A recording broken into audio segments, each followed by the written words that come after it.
Good morning. Good afternoon if it's afternoon where you are. Um, we've got some really cool concepts coming together on this side of the computer, and I wanted to share with our community where my brain's going with all of it. I'm currently at my beach house, and before I get out there for my morning run, I wanted to connect. So, um, feel free to screenshot whatever I'm about to say, and there's also a link below, enjoycreations.com/guide, for you to get started with just seeing where you're at, giving yourself like a 15-minute quiz on how your practice is currently doing. So the hardest thing about creating at the pace that I'm creating is that I have a tendency to not zoom out and take a look at everything that we've done and piece it together and make it really easy for you to see the whole thing. So we were getting ready for the ICPA gathering a couple of months ago, and this concept came up where there are 3 stages to a patient journey or a practice member journey, and if we can understand, um, ourselves as a practice member or the people who are coming to us and wanting to be served, what they need at each stage in this journey, it's going to make the growth of the practice a lot more simplified and a lot easier to plan for and a lot easier to serve. So the first phase is when they're just a lead. They're leading into our world. They may have clicked on something that we have out there. They may have watched a live that you've done. They may have heard about you from another practice that they use frequently. They're still in the lead lane. And during the lead lane, the most important thing is that they're sniffing you out, for lack of a better term. And the most important thing is that you clarify for them the problem that you solve with what you do. If you can narrow down what makes you different from the guy down the street in the service that you offer, this phase is going to be a lot more, it's going to be a lot smoother for you and for them to understand, yes, that's my person. So during the lead phase of the practice member stages or the lead stage, this is when we are focused on, if it was me and it was the first time that I had ever heard about Dr. Jones, and Dr. Jones is the person for learning how to facilitate training for a half marathon. Let's say that that's what Dr. Jones does. He's a physical therapist. He's about an hour away from me. I'm thinking about checking him out. I've read a couple of blogs that he put up. Maybe I've even downloaded one of his PDFs. He's on my mind as a consumer. I want, when a practice member is in that stage with you, I want them to see you everywhere they go. Instagram, Facebook, LinkedIn. And I want the algorithms of their social media channels to be picking up what you're dropping off. That's lead. The second phase is, let's say that I said, okay, I want to go check out Dr. Jones and be his practice member. I want to go experience his care. I want to see if he can help me with the thing that I'm trying to solve. And everywhere that I look, Dr. Jones has posted about, if you are premenopausal and you're training for a half marathon, these are the 5 things you should do, or this is the one thing you should take, or these are the shoes that you want to consider, or whatever it is. He is talking to me with all of his promotions. That's the first stage. Now I'm considering going through his visit 1 process. Now I want to be nurtured in a way that feels connected, that feels like he's talking to me. He's not just talking to any 52-year-old who's training for a half marathon. He's talking to me. He cares about my experience as a new practice member. He, his admin, if there is admin, is on point with reminders about a discovery call or my in-person visit one. This is what you need to bring with you, Jody, or these are the different practitioners that we collaborate with what you've got going on. It's on point and it's connected, and it's not like this blanket, let's just throw all of this information at whoever comes our way. This is the visit one stage. I want to start feeling like Dr. Jones, before I've even met him, gives a crap about me as his practice member. So that's the visit one stage. Then we move into practice member. Let's say I go to Dr. Jones. I love the experience with him. I leave his office. I say yes to care. He's presented to me a year-long care plan, whatever it is.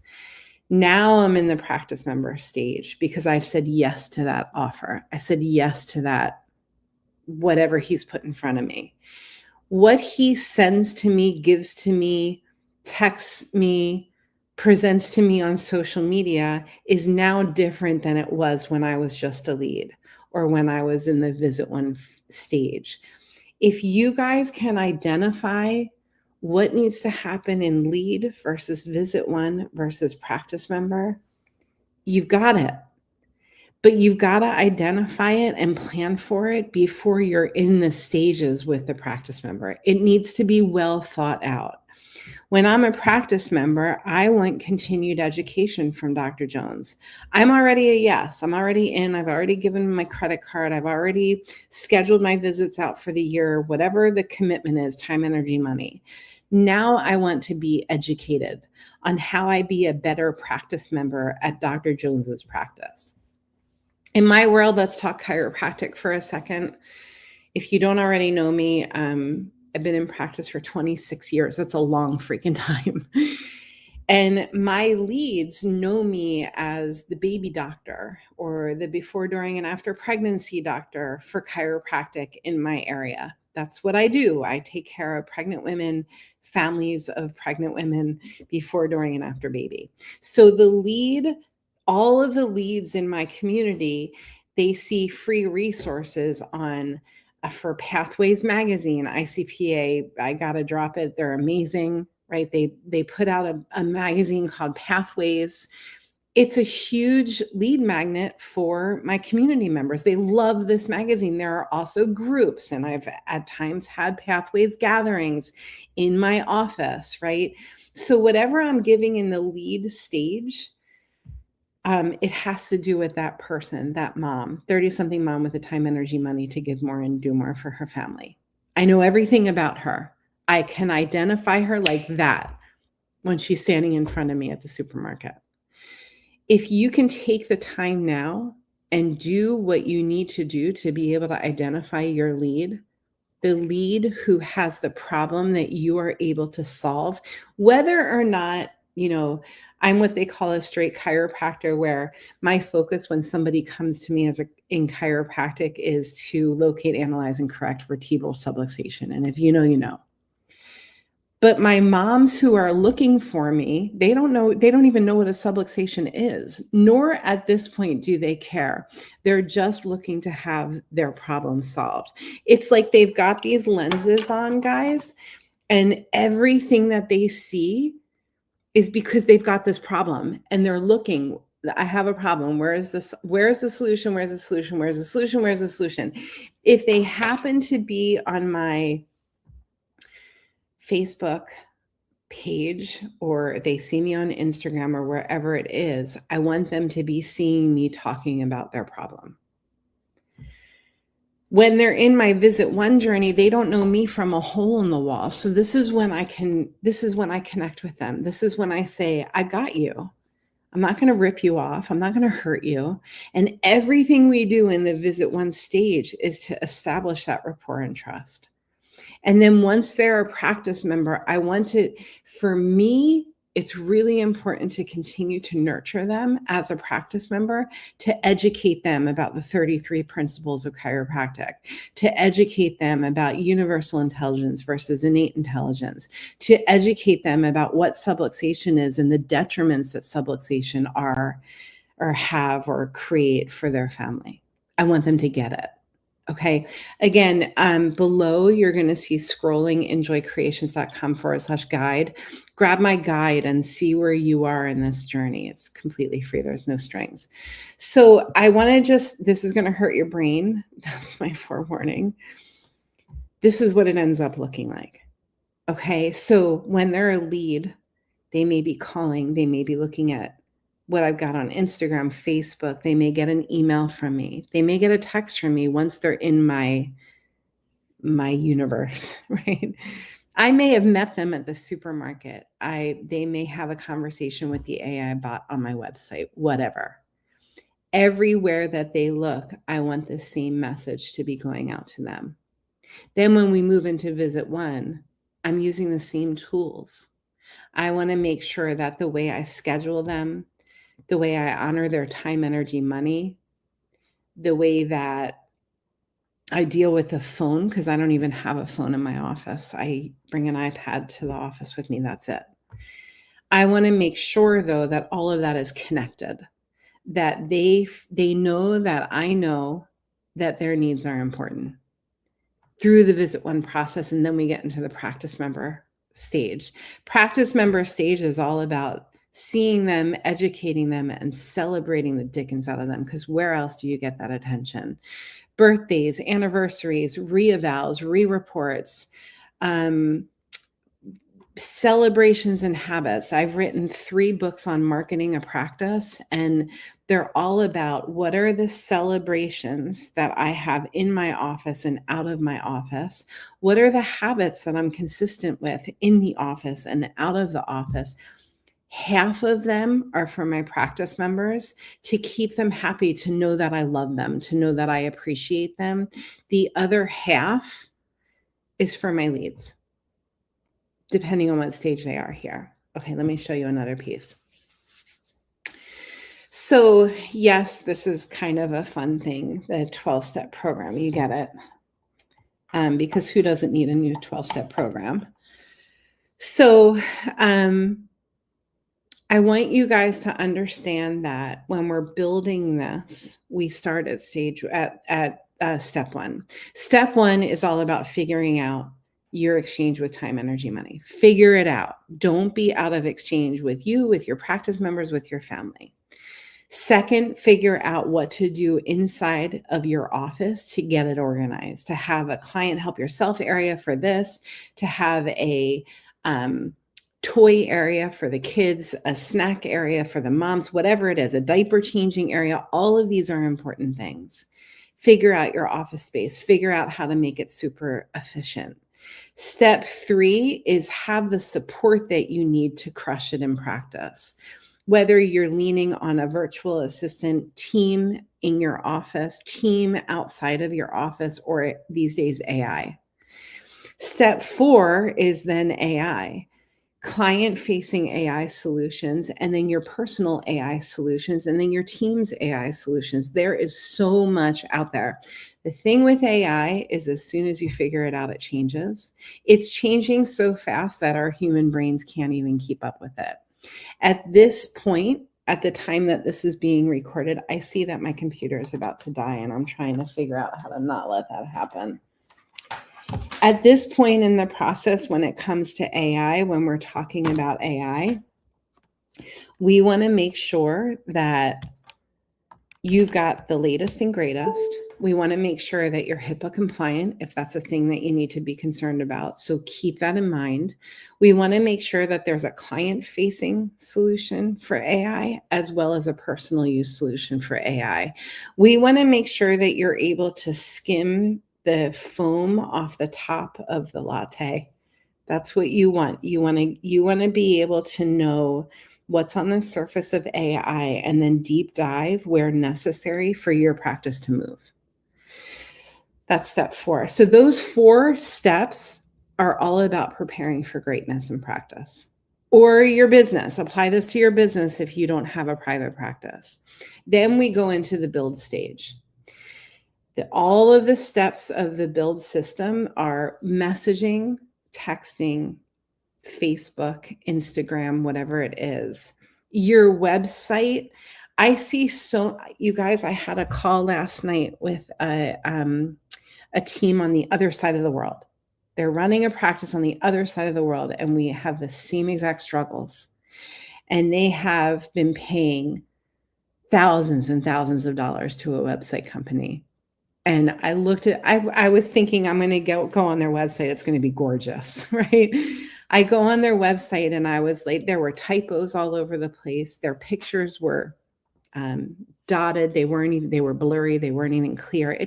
There was so much about it. As a consumer, I would go on the website and I wouldn't know where to start. All of these things are things that we want to be thinking about.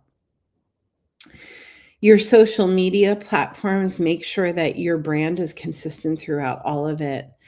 And then also the programs that you're using, your tech stack. The tech stack needs to be relevant to 2026. We still have dinosaur EHR programs out there. It's time for an uplift, you guys. It's time for an upgrade. If you are not using programs that are A, compliant, B, cloud-based, C, AI-driven, you're in yesterday's platform. There are parts of yesterday's platform that still works really well, as long as there's a bridge to 2026 platforms. This is for EHR online courses in your tech stack. One of the things that we do is we take industry leaders. Like, I know Dr. Keith is watching right now. He would be a perfect example of an industry leader. The guy just rocks the world of chiropractic. He's amazing.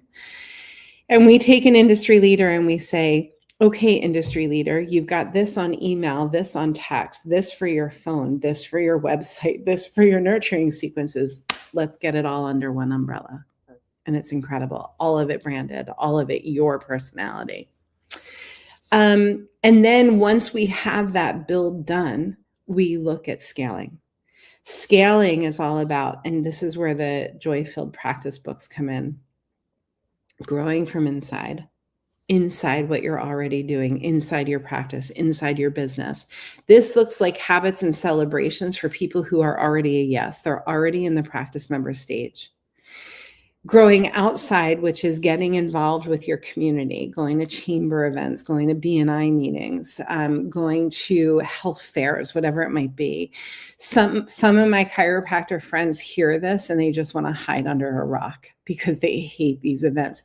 If you hate going to these events, then find somebody who loves going to these events and have them go represent. Make sure if they're representing your practice, they're absolutely drinking the Kool-Aid.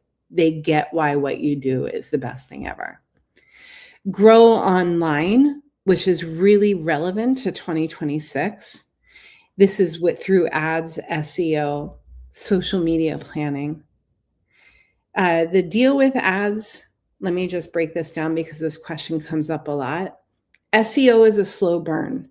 SEO is if someone's searching on ChatGPT, these days it's more relevant than Google, or they're searching on Google and they're best chiropractor that deals with breech babies near me, right? That might be the search. I want to come up first. I want to come up first because my consumer has a 3-second attention span. I got 3 seconds. I got one chance to make a first impression. So some people naturally come up first. That's me because I've been around for a long time. And I've have so many reviews and all the things that I need to have to come up first. And then some people come up on the bottom of the page, but they can pay money with the right person. They can pay money to go up, up, up the ladder and show up first. That's SEO, but it takes months to get there.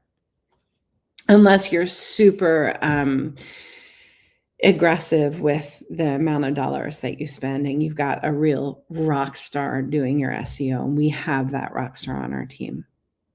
And then finally, so that's SEO. Ads is more of an immediate turnaround.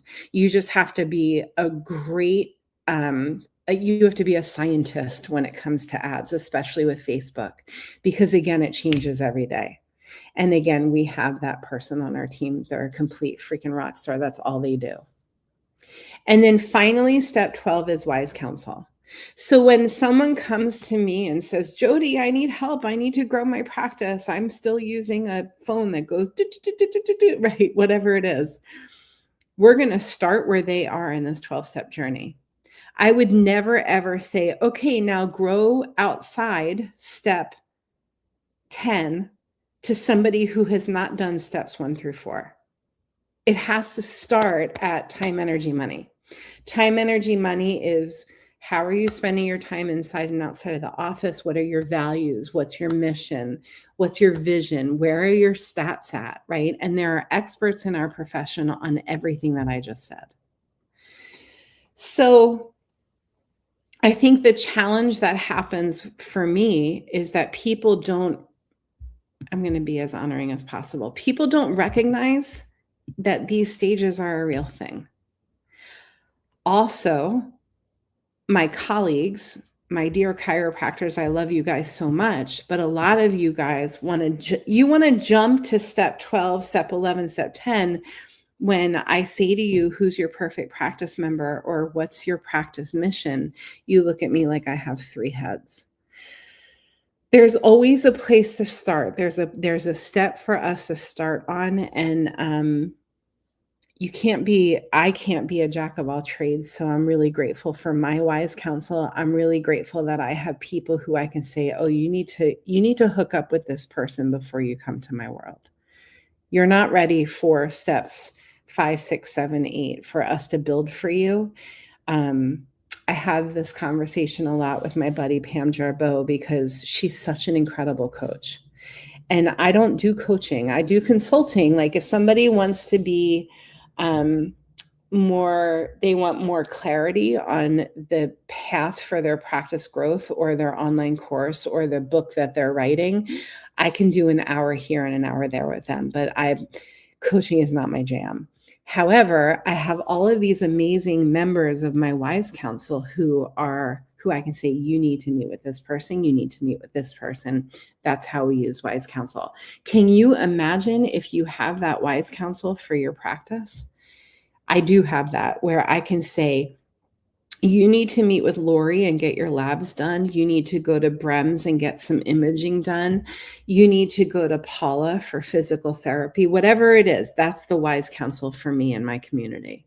I also have a wise counsel with all things staffless practice. Okay, I think that's everything that I wanted to say today. So again, grab my guide if you're watching this, enjoycreations.com/guide, and it will go through. I don't think you have to put a www in front of that.